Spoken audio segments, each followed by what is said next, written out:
Di tengah hiruk-pikuk kota, ada satu tempat yang selalu menjadi pelarianku, sebuah surga yang tenang bernama Perpustakaan Kota. Bagiku, tempat ini bukan sekadar tumpukan buku, melainkan sebuah dunia di mana waktu seolah melambat. Namaku Langit, dan disinilah ceritaku dimulai, di antara rak-rak buku yang menjulang tinggi dan aroma kertas tua yang menenangkan. Setiap sore sepulang kuliah, langkah kakiku seolah otomatis membawaku ke sini. Aku akan memilih satu sudut favoritku di dekat jendela besar yang menghadap ke taman, lalu menenggelamkan diri dalam dua hal yang paling aku sukai, musik dan sejarah. Headphone sudah menjadi bagian tak terpisahkan dariku. Begitu terpasang di telinga, dunia luar seakan lenyap, tergantikan oleh alunan simfoni klasik atau melodi rak balada yang menggetarkan jiwa. Dengan musik sebagai latar, aku akan membuka lembar demi lembar buku sejarah, membaca tentang peradaban kuno, pertempuran apik, atau intrik politik kerajaan, sambil mendengarkan musik favoritku adalah kombinasi sempurna. Musik memberikan warna pada narasi hitam putih di atas kertas, membuat setiap peristiwa terasa lebih hidup dan dramatis. Aku bisa menghabiskan berjam-jam seperti itu, terhanyut dalam duniaku sendiri, sebuah simfoni sunyi yang hanya aku yang bisa mendengar. Namun, dalam beberapa minggu terakhir, kesunyian pribadiku mulai terusik oleh sebuah ritme yang tak terduga. Awalnya, aku tidak terlalu memperhatikan. Aku pikir itu hanya imajinasiku saja. Tapi lama-kelamaan, aku menyadari sebuah pola. Setiap kali aku memutar lagu dengan ketukan yang khas, entah itu dentuman drum atau petikan bass yang kuat, aku akan melihatnya. Gerakan kecil dari seberang mejaku. Sebuah ketukan jari yang samar di atas permukaan meja kayu yang mengilap. Ketukan itu, anehnya, selalu sinkron dengan irama musik yang sedang kudengarkan. Aku mengangkat kepala, menyipitkan mata, mencoba melihat lebih jelas. Di sana, di meja yang sama persis setiap harinya, duduk seorang gadis. Rambutnya panjang tergerai, seringkali menutupi sebagian wajahnya saat ia menunduk membaca. Aku tidak pernah tahu namanya, tapi aku selalu melihatnya di sini. Dia tampak sama sepertiku, seorang pencari ketenangan di antara rak-rak buku. Tapi ketukan jarinya itu, bagaimana mungkin bisa pas dengan laguku? Apa ini hanya kebetulan belaka? Rasa penasaranku mulai tumbuh, mengalahkan fokusku pada buku sejarah di hadapanku. Aku mulai melakukan eksperimen kecil. Aku sengaja memutar lagu dengan tempo yang berubah-ubah. Dari adagio yang lambat dan syahdu, tiba-tiba aku menggantinya dengan allegro yang cepat dan penuh semangat. Dan benar saja, jari jemarinya yang lentik ikut menari, mempercepat ketukannya, lalu melambat lagi, seolah mengikuti konduktor tak terlihat yang hanya ada di dalam headphoneku. Aku sampai menahan napas, tak percaya dengan apa yang kulihat. Bagaimana ini bisa terjadi? Apakah headphoneku bocor? Aku melepasnya sejenak, menempelkannya ke telinga untuk memeriksa. Tidak, suaranya sama sekali tidak keluar. Semuanya aman di dalam kepalaku. Lalu, bagaimana? Pikiranku mulai liar. Mungkinkah dia seorang cenayang? Atau punya indera keenam yang bisa membaca gelombang suara dari kepalaku? Ah, itu terlalu mengada-ada. Pasti ada penjelasan yang lebih logis. Mungkin kami hanya kebetulan menyukai jenis musik yang sama dan mendengarkannya di waktu yang bersamaan. Ya, itu lebih masuk akal. Tapi tetap saja, sinkronisasi yang begitu sempurna terasa seperti sebuah keajaiban kecil di tengah keheningan perpustakaan. Gadis itu, yang belum ku ketahui namanya, telah menjadi sebuah misteri yang menarik. Hari-hari berikutnya, kedatanganku ke perpustakaan bukan lagi hanya untuk membaca buku. Aku datang dengan sebuah misi rahasia. Mengamati gadis misterius itu dan irama ketukan jarinya. Aku menjadi lebih sadar akan kehadirannya. Aku memperhatikan bagaimana ia tersenyum tipis saat membaca sesuatu yang lucu, atau bagaimana keningnya berkerut saat menemukan bagian yang sulit. Dia tampak begitu tenggelam dalam dunianya sendiri, sama sepertiku. Namun, jari-jarinya itu seolah menjadi jembatan tak kasat mata yang menghubungkan dunianya dengan duniaku. Suatu hari, aku memberanikan diri, bukan untuk berbicara langsung. Tentu saja, itu akan terlalu berisiko dan bisa merusak suasana magis yang sudah terbangun. Aku mengambil secari kertas catatan kecil dari tasku, lalu menulis sebuah kalimat sederhana, lagu yang bagus, kan? Aku menunggu saat yang tepat. Ketika aku melihatnya bersiap-siap untuk pergi, aku berjalan ke mejanya seolah-olah hendak mengembalikan buku. Dengan gerakan cepat, aku menyelipkan kertas itu di antara halaman buku yang sedang ia baca. Jantungku berdebar kencang. Aku segera kembali ke mejaku dan pura-pura fokus pada bukuku, meskipun mataku terus melirik ke arahnya. Dia tidak langsung melihatnya. Dia menutup bukunya, memasukkannya ke dalam tas, lalu beranjak pergi. Aku menghela napas, sedikit kecewa. Mungkin dia tidak akan pernah membacanya. Mungkin usahaku sia-sia. Tapi setidaknya, aku sudah mencoba. Aku kembali membenamkan diri dalam bacaanku, mencoba melupakan kejadian barusan. Namun, rasa penasaran itu tetap ada. Menggantung di udara seperti nada terakhir dari sebuah lagu yang belum selesai. Keesokan harinya, aku datang ke perpustakaan dengan perasaan campur aduk. Aku sedikit gugup, tapi juga penasaran. Apakah dia akan datang hari ini? Apakah dia menemukan pesanku? Seperti biasa, aku duduk di tempatku dan memasang headphone. Aku memilih lagu yang sedikit melankolis hari ini, mencerminkan suasana hatiku. Beberapa menit kemudian, dia datang. Dia berjalan menuju meja yang sama, meletakkan tasnya, dan duduk. Jantungku kembali berdebar. Dia membuka buku yang sama dengan yang kemarin. Aku menahan napas. Perlahan, matanya tertuju pada secari kertas yang terlipat di dalamnya. Dia mengambilnya, membukanya, dan membacanya. Aku melihat sudut bibirnya sedikit terangkat, membentuk senyuman kecil yang indah. Dia kemudian melirik ke arahku sejenak. Hanya sekejap, tapi tatapan kami bertemu. Rasanya seperti ada sengatan listrik kecil yang menjalar. Dia dengan cepat mengalihkan pandangannya kembali ke buku. Wajahnya sedikit memerah. Aku pun merasakan pipiku menghangat. Momen itu terasa begitu singkat, namun begitu membekas. Aku pikir hanya sampai di situ saja. Sebuah senyuman sebagai balasan sudah lebih dari cukup. Tapi ternyata, aku salah. Sebelum dia pergi hari itu, dia melakukan hal yang sama seperti yang kulakukan kemarin. Dia menyelipkan sesuatu ke dalam buku sejarah yang selalu kutinggalkan di atas meja saat aku pergi ke rak lain. Kali ini, giliranku yang dibuat penasaran. Dengan tangan sedikit gemetar, aku membuka buku itu dan menemukan secari kertas catatan yang sama. Di atasnya, tertulis sebuah balasan dengan tulisan tangan yang rapi. Judulnya apa? Aku suka ketukannya. Aku tersenyum lebar membaca balasannya. Ternyata dugaanku salah. Dia tidak bisa mendengar musikku. Dia hanya merasakan getarannya melalui lantai kayu perpustakaan. Getaran samar dari hentakan kakiku yang tanpa sadar mengikuti irama musik. Sebuah kesalahpahaman yang indah. Aku segera menulis judul lagu itu di kertas lain dan bersiap untuk mengirimkannya besok. Sejak hari itu, dimulailah sebuah komunikasi baru di antara kami. Sebuah korespondensi sunyi di antara rak-rak buku. Kami tidak pernah berbicara. Kami tidak pernah bertukar sapa. Komunikasi kami murni melalui catatan-catatan kecil yang diselipkan di dalam buku. Setiap hari, kami akan bertukar rekomendasi lagu. Aku akan menuliskan judul lagu yang kudengarkan, dan dia akan membalasnya dengan pendapatnya, atau terkadang dengan rekomendasi lagu versinya sendiri. Buku sejarahku yang tebal kini tak hanya berisi catatan tentang masa lalu, tapi juga dipenuhi dengan jejak-jejak melodi masa kini. Coba dengarkan Vivaldi Four Seasons, bagian Summer Presto, tulisnya suatu hari. Di hari lain, aku merekomendasikan Bohemian Rhapsody dari Queen. Buku yang kami gunakan sebagai kotak pos rahasia kami adalah sebuah buku sejarah tebal tentang Revolusi Prancis. Rasanya ironis, di tengah kisah-kisah pemberontakan dan pertumpahan darah, kami justru membangun sebuah hubungan yang damai dan penuh melodi. Kami tidak hanya bertukar judul lagu. Perlahan, percakapan kami mulai berkembang.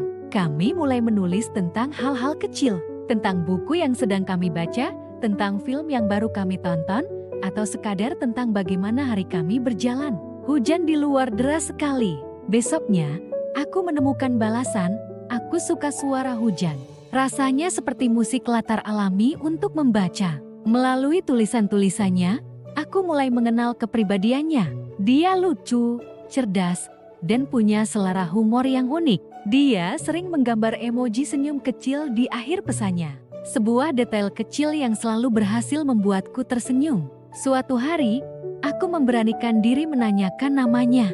Aku menulis, "Aku Langit." Aku merasa sangat gugup saat menyelipkan catatan itu. Ini terasa seperti langkah yang lebih besar daripada sekadar bertukar judul lagu.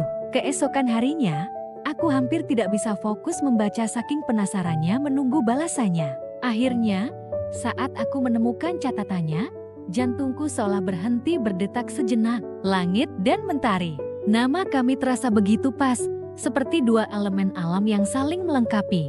Langit yang menaungi, dan mentari yang memberi kehangatan. Sejak saat itu, setiap catatan terasa lebih personal. "Selamat pagi, Mentari," tulisku. "Semoga harimu secerah namamu."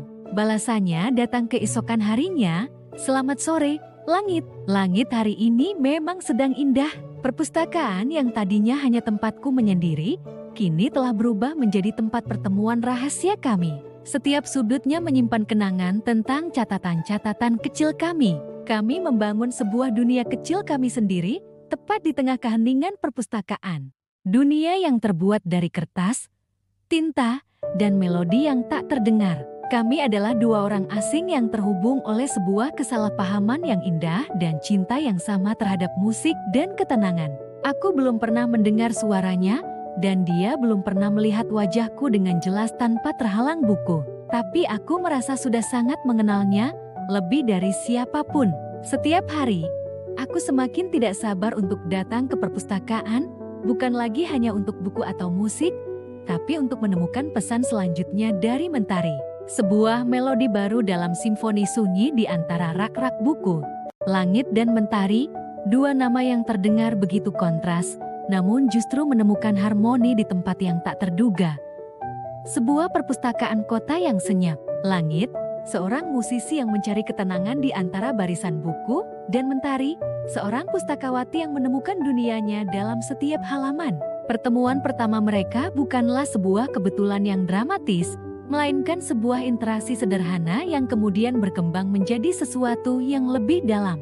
Semua dimulai ketika Langit, yang sedang buntu mencari inspirasi, tanpa sengaja mendengar senandung pelan dari balik rak buku. Suara itu milik Mentari, yang sedang merapikan buku sambil menyanyikan melodi yang familiar di telinga Langit. Dari situlah percakapan pertama mereka terjalin, bukan tentang cuaca atau basa-basi, melainkan tentang musik dan buku, dua dunia yang menjadi napas bagi mereka. Hari-hari berikutnya, Langit mulai sering datang. Bukan lagi hanya untuk mencari ketenangan, tetapi juga untuk mencari sosok Mentari. Mereka akan menghabiskan waktu berjam-jam berbicara, berbagi cerita tentang penulis favorit Mentari dan komposer idola Langit. Sebuah ikatan unik mulai terbentuk di antara mereka, ikatan yang ditenun dari benang kata dan nada. Hubungan unik mereka kemudian berkembang menjadi sebuah permainan yang manis. Sebuah teka-teki literasi dan musik yang hanya mereka berdua yang mengerti kodenya. Mentari akan memulai permainan ini. Dia akan memilih sebuah buku, menyelipkan secari kertas di dalamnya, dan meletakkannya di meja baca yang biasa Langit tempati. Di kertas itu, tidak ada kata-kata cinta atau rayuan, hanya sebuah kalimat singkat, "Baca halaman 57, kau akan mengerti." Langit, dengan rasa penasaran, akan membuka halaman tersebut dan menemukan sebuah paragraf yang seolah-olah menyuarakan perasaan yang sedang Mentari rasakan. Entah itu tentang kerinduan, kebahagiaan sederhana, atau bahkan kegelisahan yang tersembunyi. Seolah-olah Mentari meminjam kata-kata penulis untuk mengungkapkan isi hatinya. Langit pun tidak tinggal diam. Sebagai balasannya, ia akan mengirimkan sebuah tautan daftar putar lagu ke ponsel Mentari. Pesannya pun serupa singkatnya, "Dengarkan lagu nomor 3 saat kau membaca bab terakhir." Dan saat Mentari melakukannya, alunan melodi dan lirik lagu tersebut akan berpadu sempurna dengan klimaks cerita yang sedang ia baca, menciptakan sebuah pengalaman emosional yang luar biasa. Melodi itu seakan menjadi soundtrack bagi kisah di dalam buku, sekaligus menjadi jawaban Langit atas pesan tersembunyi yang Mentari kirimkan. Permainan ini terus berlanjut, menjadi ritual harian mereka. Suatu hari, Mentari merekomendasikan sebuah novel klasik tentang cinta yang tak tersampaikan. Pesannya singkat, seperti aku saat melihatmu dari balik meja ini. Langit tersenyum saat membacanya. Beberapa jam kemudian, Mentari menerima balasan dari langit. Sebuah lagu balada akustik yang liriknya bercerita tentang seseorang yang akhirnya menemukan melodinya yang hilang pada sosok yang tak terduga. Pesan dari langit berbunyi, dan seperti aku saat akhirnya mendengar senandungmu hari itu. Lewat cara inilah mereka saling bertukar cerita, bukan dengan kata-kata langsung, melainkan melalui karya-karya yang mereka cintai. Buku-buku yang direkomendasikan Mentari adalah cerminan dari pemikiran, harapan, dan ketakutannya. Setiap pilihan judul adalah sebuah pengakuan terselubung. Sementara itu, setiap lagu yang dipilih langit adalah sebuah respons, sebuah pelukan musikal yang menenangkan, atau sebuah ajakan untuk menari di tengah kesunyian. Mereka saling menyelami sisi terdalam satu sama lain, sisi yang tidak pernah mereka tunjukkan kepada dunia luar. Sisi rapuh seorang musisi yang sering merasa kesepian di tengah keramaian, dan sisi penuh imajinasi seorang pustakawati yang dunianya tak terbatas pada dinding perpustakaan. Di antara ribuan baris kalimat dan jutaan not balok, langit dan Mentari menciptakan sebuah dunia kecil yang hanya milik mereka berdua. Perpustakaan yang tadinya hanya tempat kerja bagi Mentari dan tempat pelarian bagi langit, kini berubah menjadi sebuah panggung rahasia. Setiap sudutnya menjadi saksi bisu dari percakapan tanpa suara mereka. Rak-rak buku fiksi menjadi galeri perasaan Mentari. Sementara earphone yang terpasang di telinga langit adalah jembatan menuju dunia emosinya. Orang-orang di sekitar mereka hanya melihat seorang pustakawati yang tekun dan seorang pengunjung yang tenang. Mereka tidak tahu bahwa di balik kesunyian itu sedang terjadi sebuah dialog yang begitu kaya dan berwarna. Dialog yang dibangun dari kutipan novel, bait puisi, harmoni gitar, dan denting piano. Dunia kecil ini adalah tempat mereka bisa menjadi diri mereka sendiri sepenuhnya, tanpa topeng dan tanpa kepura-puraan. Di sana, langit bukanlah musisi yang dituntut untuk selalu sempurna, dan Mentari bukanlah sekadar penjaga buku. Mereka adalah langit dan Mentari, dua jiwa yang menemukan frekuensi yang sama di tengah lautan kata dan samudra nada. Seiring berjalannya waktu, teka-teki mereka menjadi semakin personal. Mentari mulai meninggalkan buku-buku dengan catatan kecil yang ia tulis sendiri di margin halaman, sebuah pemikiran singkat yang terinspirasi dari cerita di buku itu. Langit, di sisi lain, mulai menciptakan potongan-potongan melodi pendek khusus untuk Mentari. Bukan lagi lagu dari musisi lain, melainkan komposisinya sendiri. Melodi-melodi singkat tanpa lirik itu ia kirimkan sebagai balasan, masing-masing dengan judul yang merujuk pada buku yang baru saja ia baca dari Mentari. Melodi untuk halaman 124, atau Senandung di Bawah Pohon Jacaranda. Judul yang hanya Mentari yang akan mengerti maknanya. Suatu sore yang mendung, Mentari memberikan sebuah buku kumpulan puisi. Di salah satu halaman, ia menggarisbawahi sebuah bait tentang keberanian untuk mengambil langkah pertama. Tidak ada catatan tambahan, hanya garis bawah itu. Langit memahaminya. Itu bukan lagi bagian dari permainan. Itu adalah sebuah pertanyaan, sebuah tantangan. Malam itu, langit tidak mengirimkan tautan lagu. Ia menghabiskan malam di studionya, menuangkan semua perasaan yang selama ini ia sampaikan melalui lagu orang lain ke dalam sebuah karya miliknya sendiri. Ia menciptakan sebuah lagu utuh, dengan lirik dan aransemen lengkap. Sebuah lagu yang bercerita tentang dua dunia berbeda yang bertemu di sebuah tempat sunyi, tentang bagaimana melodi menemukan katanya dan kata menemukan nadanya. Keesokan harinya, Langit datang ke perpustakaan lebih awal dari biasanya. Ia tidak menuju meja baca favoritnya. Dengan gitar di punggungnya, ia berjalan menghampiri meja tempat Mentari bekerja. Jantungnya berdebar lebih kencang dari biasanya. Mentari, yang sedang sibuk menata kartu pinjaman, mengangkat wajahnya dan terkejut melihat Langit berdiri di depannya dengan tatapan yang berbeda. Tidak ada senyum jahil atau tatapan penasaran seperti biasanya. Kali ini, tatapannya begitu mantap dan dalam. Tanpa mengucapkan sepatah kata pun, Langit mengambil gitarnya. Ia menarik napas dalam-dalam, mengabaikan beberapa pasang mata pengunjung lain yang mulai menoleh ke arah mereka. Dan kemudian, ia mulai memetik senar gitarnya. Alunan melodi yang indah dan familiar mulai mengalir mengisi keheningan perpustakaan. Itu adalah gabungan dari semua potongan melodi yang pernah ia kirimkan pada Mentari, kini dirangkai menjadi sebuah kesatuan yang harmonis. Lalu, langit mulai bernyanyi. Suaranya yang biasanya hanya terdengar di panggung kafe atau studio rekaman, kini bergema lembut di antara rak-rak buku. Liriknya adalah jawaban atas semua teka-teki yang pernah Mentari berikan. Sebuah pengakuan tulus yang tidak lagi tersembunyi di balik karya orang lain. Mentari terpaku di tempatnya, matanya berkaca-kaca. Setiap kata dalam lirik itu adalah gema dari setiap buku yang pernah ia berikan pada langit. Setiap nada adalah jawaban dari setiap pertanyaan sunyi yang pernah ia lontarkan. Ini bukan lagi permainan. Ini adalah puncak dari semua percakapan tanpa suara mereka. Dunia kecil yang mereka bangun di antara rak buku, kini ditampilkan secara nyata di hadapan semua orang. Langit menyanyikan tentang bagaimana ia menemukan warna dalam kehidupannya yang monokrom sejak bertemu Mentari.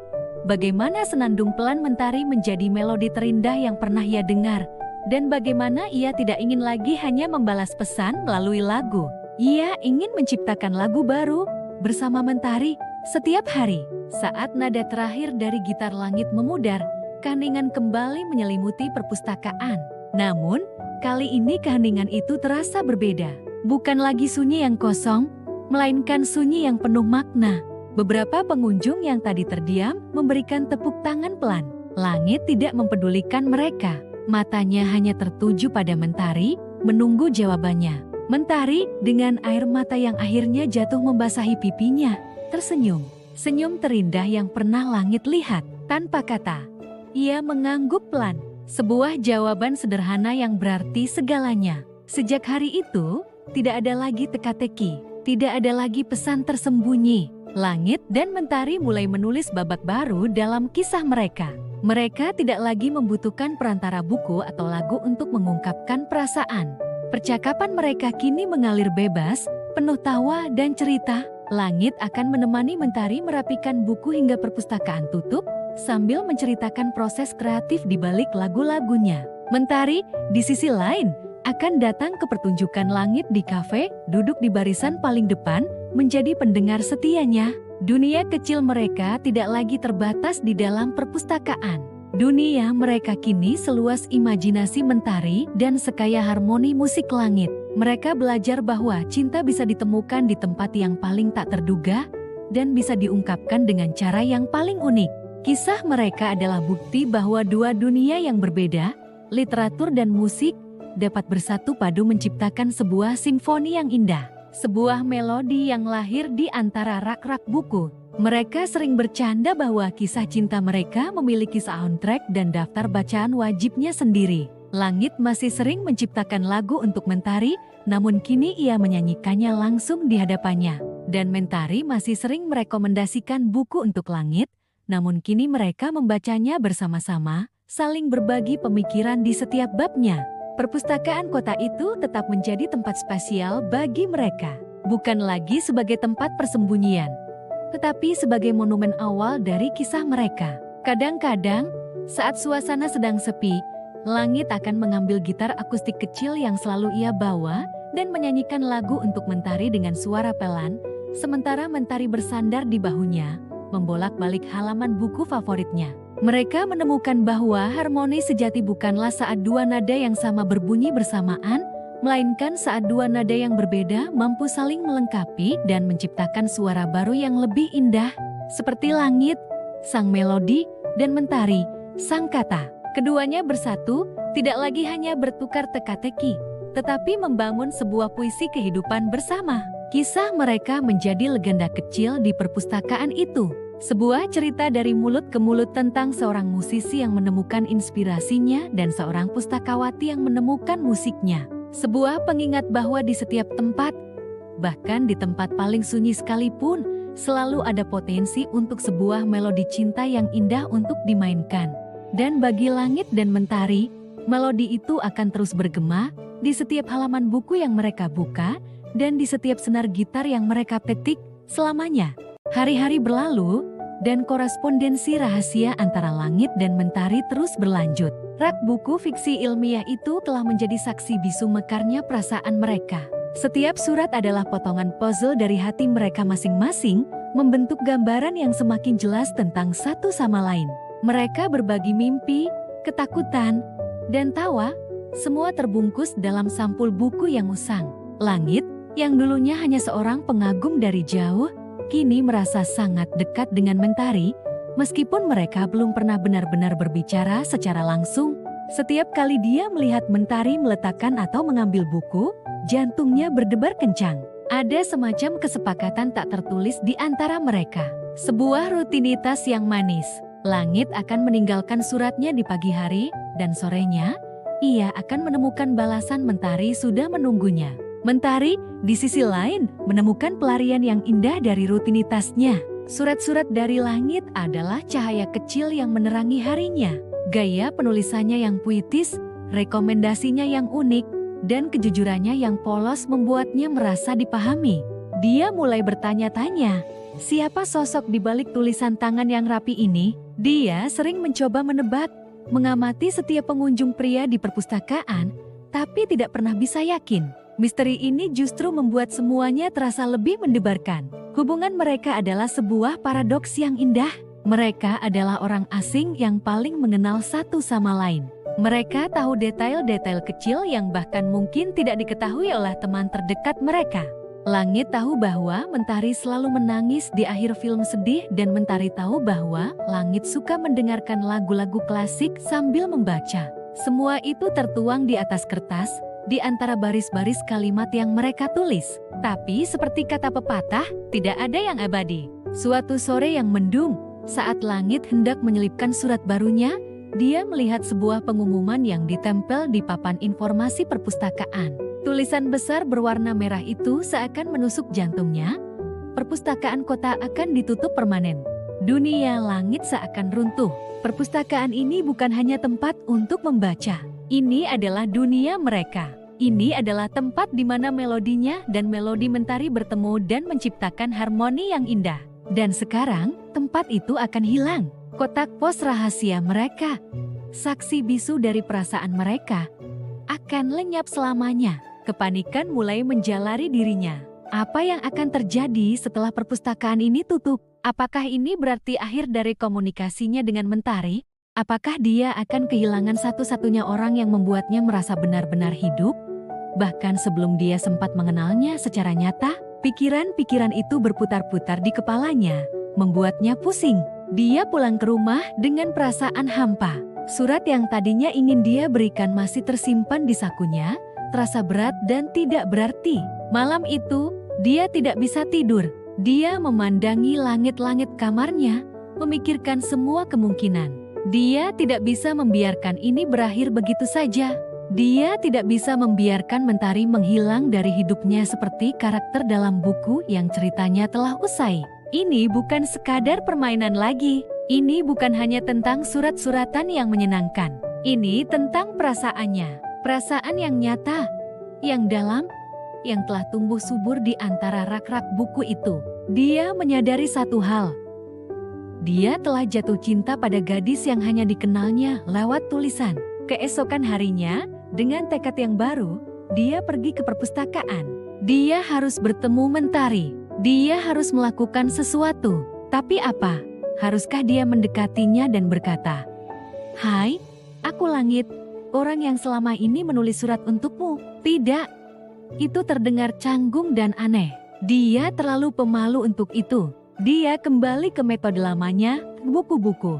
Dia mengambil secari kertas dan mulai menulis. Tapi kali ini, bukan sekadar cerita atau rekomendasi musik. Kali ini, dia menulis dari lubuk hatinya yang paling dalam. Dia menulis tentang bagaimana surat-surat Mentari telah mengubah dunianya, bagaimana kehadirannya di perpustakaan menjadi hal yang paling dinantikannya setiap hari. Dia menulis tentang ketakutannya kehilangan hubungan ini. Dan untuk pertama kalinya, dia menandatangani surat itu bukan dengan inisial, tapi dengan namanya, Langit. Namun, dia masih ragu. Apakah ini cukup? Bagaimana jika Mentari tidak pernah datang lagi? Waktu terus berjalan. Hari terakhir operasi perpustakaan semakin dekat. Ketegangan di dalam diri Langit semakin memuncak. Setiap hari terasa seperti hitungan mundur menuju akhir yang tidak diinginkan. Dia melihat para staf mulai mengemasi buku-buku ke dalam kardus. Pemandangan itu menyayat hatinya. Rak-rak yang dulu penuh dengan cerita dan pengetahuan, kini mulai tampak kosong dan menyedihkan. Dia tahu, dia harus mengambil risiko. Dia tidak bisa lagi bersembunyi di balik buku. Dia tidak bisa membiarkan kisah mereka berakhir hanya karena sebuah gedung ditutup. Cinta mereka lebih besar dari itu. Di hari terakhir perpustakaan beroperasi, suasana terasa sangat melankolis. Hanya ada beberapa pengunjung setia yang datang untuk mengucapkan selamat tinggal. Langit ada di sana, begitu pula Mentari. Mata mereka beberapa kali bertemu di antara rak yang kosong. Tapi seperti biasa, tidak ada kata yang terucap. Hanya ada senyum tipis yang penuh dengan makna yang tak tersampaikan. Langit memegang sebuah surat di tangannya. Surat terakhir. Jantungnya berdebar sangat kencang, lebih kencang dari biasanya. Ini adalah pertaruhan terbesarnya. Dia berjalan menuju rak fiksi ilmiah yang kini sudah hampir kosong. Dia mencari buku favorit Mentari. Sebuah novel tentang perjalanan waktu yang sering mereka diskusikan dalam surat. Untungnya, buku itu masih ada di sana, seolah menunggunya. Dengan tangan gemetar, Langit menyelipkan surat terakhirnya ke dalam buku itu. Tapi kali ini, isinya berbeda. Di dalamnya, tidak hanya ada pengakuan jujurnya tentang perasaannya, tentang betapa berartinya Mentari baginya. Di bagian bawah surat itu, dia menuliskan sesuatu yang belum pernah dia lakukan sebelumnya. Alamat rumahnya, sebuah undangan, sebuah harapan, sebuah lompatan keyakinan. Dia meletakkan buku itu kembali ke rak, lalu berjalan keluar dari perpustakaan tanpa menoleh ke belakang. Dia telah melakukan bagiannya. Sekarang, semuanya terserah pada takdir dan pada Mentari. Hari-hari berikutnya terasa sangat panjang bagi Langit. Dia terus-menerus melihat keluar jendela, berharap ada keajaiban. Apakah Mentari menemukan suratnya? Apakah dia membacanya? Apakah dia menganggapnya aneh? Keraguan mulai menyelimutinya lagi. Mungkin dia telah melakukan kesalahan. Mungkin dia seharusnya membiarkan semuanya menjadi kenangan yang indah. Namun, jauh di lubuk hatinya, ada setitik harapan yang menolak untuk padam. Harapan bahwa melodi yang mereka ciptakan bersama cukup kuat untuk melintasi batas-batas perpustakaan yang kini telah tertutup. Sore itu, saat hujan rintik-rintik mulai turun, membasahi jendela kamarnya, Langit mendengar suara bel pintu. Dia tidak mengharapkan tamu. Dengan malas, dia berjalan ke depan untuk membuka pintu. Dan di sana, di depan pintunya, berdiri seorang gadis. Rambutnya sedikit basah karena gerimis, dan dia memeluk sebuah buku di dadanya. Buku yang sangat Langit kenal. Itu Mentari. Mata mereka bertemu. Kali ini, tidak ada rak buku yang memisahkan mereka. Tidak ada surat yang perlu ditulis. Waktu seakan berhenti. Keheningan di antara mereka dipenuhi oleh semua kata yang tidak pernah terucap. Mentari tersenyum, senyum yang sama yang selalu Langit kagumi dari kejauhan.